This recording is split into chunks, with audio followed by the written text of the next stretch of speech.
Merci. Thanks very much indeed. On the 27th of April 2016, on the invitation of a Finnish MEP, Andrei Nekrasov, the filmmaker who is known for his commitment to the Putin system, wanted to show the European Parliament his new film, which is on the Magnitsky case. And this was after the 2012 sanctions levied against Russia. And this was after or before the Arte screening of the film. But at the last minute, this film was cancelled, and the screening on Arte was cancelled as well, even though the film had gone through all the checks and controls in advance, and had also been, the campaign for which had also been checked. So why are we seeing this censorship in an area where we're supposed to have this perfect democracy? Andrei Nekrasov followed to the letter the indications given by Mr. Browder, and he also then launched his own investigation. He checked a certain number of documents and asked a number of people who previously hadn't been able to speak what had happened. Apparently there are a number of inconsistencies in what Mr. Browder was saying, and also false evidence. For example, the document from the young employee who was hospitalized for a number of weeks after being attacked by the police. There was a photo supplied of this person, but actually it's a person in the United States from 1961. So if you think that this is about calumny, then you can obviously sue Mr. Nekrasov in the courts. But in the meantime, Mr. Nekrasov is continuing to deconstruct your narrative. He did that in London on the 13th of November, and he also does this on his website. Colleagues have invited to consult this website, and he's doing this without having been sued by you for defamation. And Mr. Nekrasov is also standing by the conclusions that he drew during the filming for his film. Mr. Browder, around the world, and I'm quoting you here, you seem to be saying that you're number one enemy of Mr. Putin. And that might seem to be comical if the situation wasn't so serious. So my question is the following.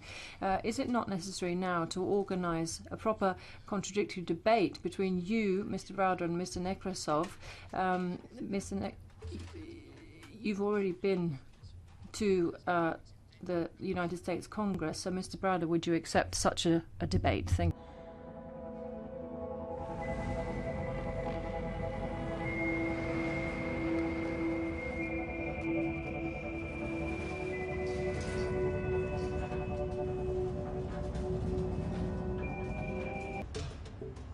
The lawyers for the Russian businessman Browder named as a beneficiary of the Magnitsky fraud subpoenaed a Homeland Security agent.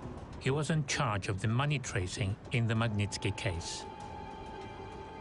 Are you the person who investigated this case for the United States? Yes, I am.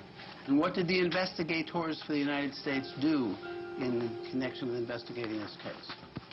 In general, we interviewed witnesses, we reviewed documents obtained from the witnesses. What witnesses did you interview? We interviewed William Browder. We've interviewed and other associates with William Browder. Do you know what a witness is? Yes. Did you interview any direct, competent witnesses? No, I did not. Did you interview any witnesses other than those from Hermitage? No, I did not. Your first investigative step was you found Mr. Browder to be credible? Yes. What steps did you take in finding Mr. Browder to be credible? Well, we reviewed his documentation. We reviewed some of his statements and verified some of his statements via the internet. What did he tell you? Well, he told us the story of Sergei Magnitsky. What public source documents did he refer you to? He referred me, on his website, he referred me to a Russian language newspaper. What else? And the documents that he provided. What documents did he provide? Copies of the bank records, copies of wire transactions. Did you get in touch with the banks to see if they were accurate?